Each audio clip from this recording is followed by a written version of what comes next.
ओम परमात्मने नमः। 66वें अध्याय में पौंड्रक और काशीराज का उद्धार। तो श्री सुखदेव जी कहते हैं कि परीक्षित, जब भगवान बलराम जी नंद बाबा के ब्रज में गए हुए थे तब पीछे से करुष देश के अज्ञानी राजा पौंड्रक ने भगवान श्री कृष्ण के पास एक दूत भेजकर यह कहलाया कि भगवान वासुदेव मैं हूं।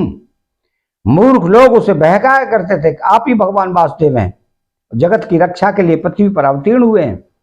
इसका फल यह हुआ कि वह मूर्ख अपने को ही भगवान मान बैठा। जैसे बच्चे आपस में खेलते समय किसी बालक को ही राजा मान लेते हैं और वह राजा की तरह उनके साथ व्यवहार करने लगता है, वैसे ही मंदगति अज्ञानी पौंड्रक ने अचिंत्य गति भगवान श्री कृष्ण की लीला रहस्य न जानकर द्वारका में उनके पास दूत भेज दिया।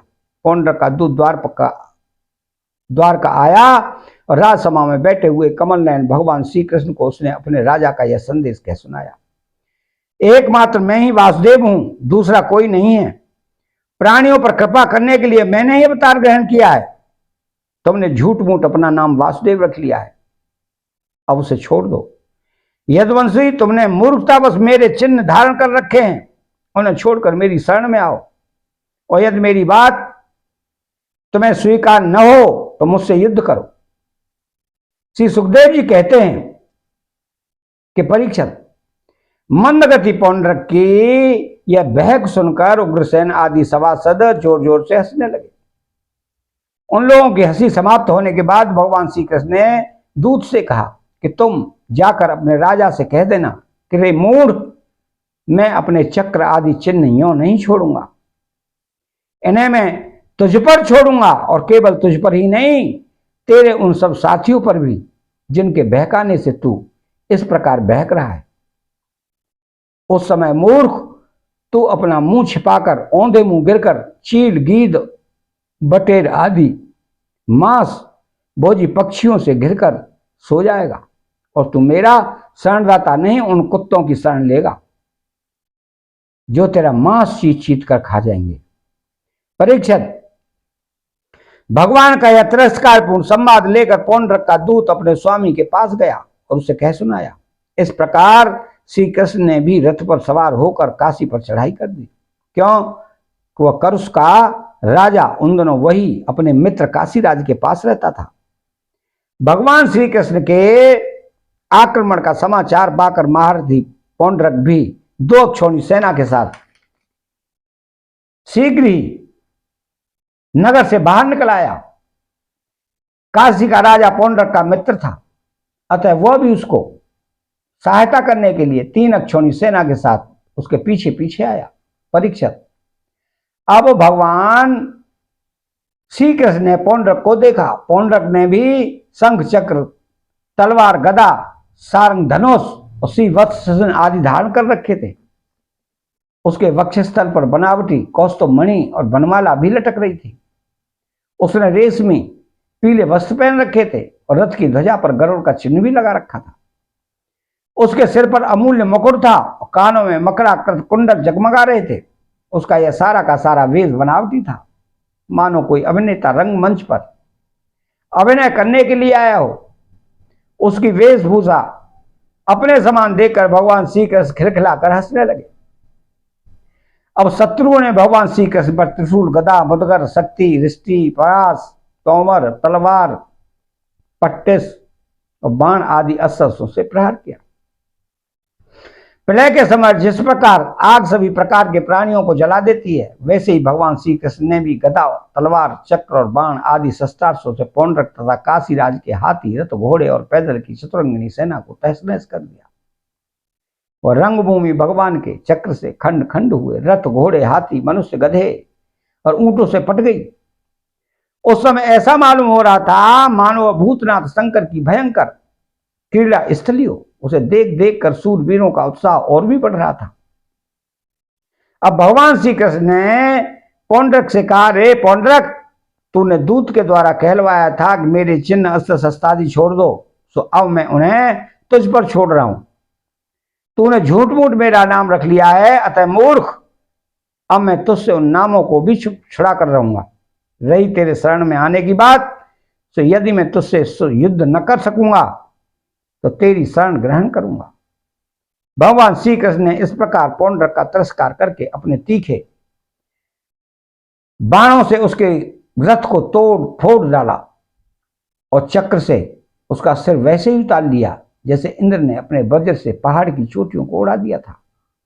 इसी प्रकार भगवान ने अपने बाणों से काशी नरेश का सिर भी धड़ से ऊपर उड़ाकर काशीपुरी में गिरा दिया, जैसे वायु कमल का पुष्प गिरा देती है। इस प्रकार अपने साथ डाह करने वाले पौंड्रक को और उसके सखा काशी नरेश को मारकर भगवान श्री कृष्ण अपनी राजधानी द्वारका में लौट आए। उस समय सिद्धगण भगवान की अमृतमयी कथा का गान कर रहे थे। परीक्षक, पौंड्रक भगवान के रूप का चाहे वह किसी भाव से हो सदा चिंतन करता रहता था। इससे उसके सारे बंधन कट गए। वह भगवान का बनावटी वेश धारण किए रहता था। इससे बार बार उसी का स्मरण होने के कारण वह भगवान के सारूप्य को ही प्राप्त हुआ। इधर काशी में राजमहल के दरवाजे पर एक कुंडल मंडित मुंड गिरा देखकर लोग तरह तरह का संदेह करने लगे और सोचने लगे कि यह क्या है, यह किसका सिर है। जब यह मालूम हुआ कि वह तो काशी नरेश का ही सिर है, तब रानियां, राजकुमार, राज परिवार के लोग नागरिक रो रो कर विलाप करने लगे। हा नाथ, हा राजन, हाय हाय, हमारा तो सर्वनाश हो गया। काशी नरेश का पुत्र था सुदक्षिण। उसने अपने पिता का अंत्येष्टि संस्कार करके मन ही मन यह निश्चय किया कि अपने पितृघाती को मारकर ही मैं पिता के ऋण से उन्नत हो सकूंगा। निदान वह अपने कुल पुरोहित और आचार्यों के साथ अत्यंत एकाग्रता से भगवान शंकर की आराधना करने लगा। काशी नगरी में उसकी आराधना से प्रसन्न होकर भगवान शंकर ने वर देने को कहा। सुदक्षिण ने यह अभिष्ट वर मांगा कि मुझे मेरे पितृघाती के वध का उपाय बतलाइए। भगवान शंकर ने कहा कि तुम ब्राह्मणों के साथ मिलकर यज्ञ के देवता ऋत्विजभूत दक्षिणाग्नि की अभिचार विधि से आराधना करो। इससे वह अग्नि प्रमथ गणों के साथ प्रकट होकर यदि ब्राह्मणों के अभक्त पर प्रयोग करोगे तो तुम्हारा संकल्प सिद्ध करेगा। भगवान शंकर की ऐसी आज्ञा प्राप्त करके सुदक्षिण ने अनुष्ठान के उपयुक्त नियम ग्रहण किए और वह भगवान श्री कृष्ण के लिए अभिचार मारण का पुरस्चरण करने लगा। अभिचार पूर्ण होते ही यज्ञ कुंड से अति भीषण अग्नि मूर्तिमान होकर प्रकट हुआ। उसके केस और दाढ़ी मूछ तपे हुए तांबे के समान लाल लाल थे। आंखों से अंगारे बरस रहे थे।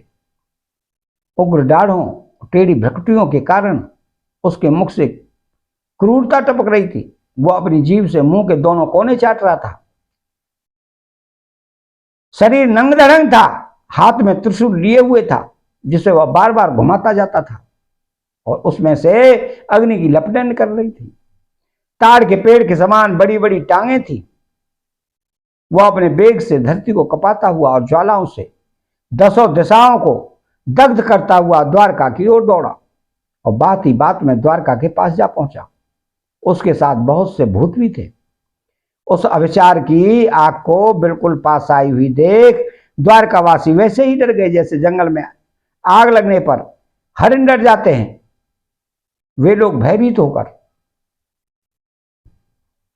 भगवान के पास दौड़े हुए आए। भगवान उस समय सभा में चौसर खेल रहे थे।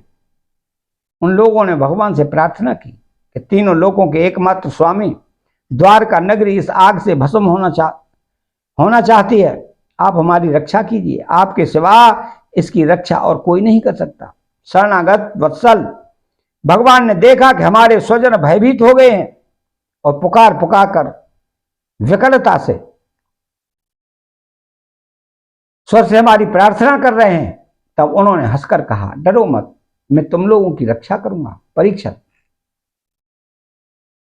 भगवान सबके बार भीतर की जानने वाले हैं। वे जान गए कि यह काशी से चली आई माहेश्वरी कृत्या है। उन्होंने उसके प्रतिकार के लिए अपने पास ही विराजमान चक्र सुदर्शन को आज्ञा दी। भगवान मुकुंद का प्यारा अस्त्र सुदर्शन चक्र कोटि कोटि सूर्यों के समान तेजस्वी और प्रलयकालीन अग्नि के समान जाजुल्यमान है। उसके तेज से आकाश, दिशाएं और अंतरिक्ष चमक उठे और अब उसने उस अभिचार अग्नि को कुचल डाला। भगवान श्री कृष्ण के सुदर्शन चक्र की शक्ति से कृत्यारूप आग का मुंह टूट फूट गया, उसका तेज नष्ट हो गया, शक्ति कुंठित हो गई और वह वहां से लौटकर काशी आ गई तथा उसने ऋत्विजाचार्यों के साथ सुदक्षिणा को जलाकर भस्म कर दिया। इस प्रकार उसका विचार उसी के विनाश का कारण हुआ। कृत्या के पीछे पीछे सुदर्शन चक्र भी काशी पहुंचा। काशी बड़ी विशाल नगरी थी। यह बड़ी बड़ी अटारियों, सभा भवन, बाजार, नगर द्वार, द्वारों के शिखर, चार दीवारियों, खजाने, हाथी, घोड़े, रथ और अन्नों के गोदामों से सुसज्जित थी। भगवान श्री कृष्ण के सुदर्शन चक्र ने सारी काशी को जलाकर भस्म कर दिया और फिर वह परमानंदमय लीला करने वाले भगवान श्री कृष्ण के पास लौट आया। तो जो मनुष्य पुण्य कीर्ति भगवान श्री कृष्ण के इस चरित्र को एकाग्रता के साथ सुनता या सुनाता है, वो सारे पापों से छूट जाता है। अतः 66वां अध्याय यहां समाप्त होता है।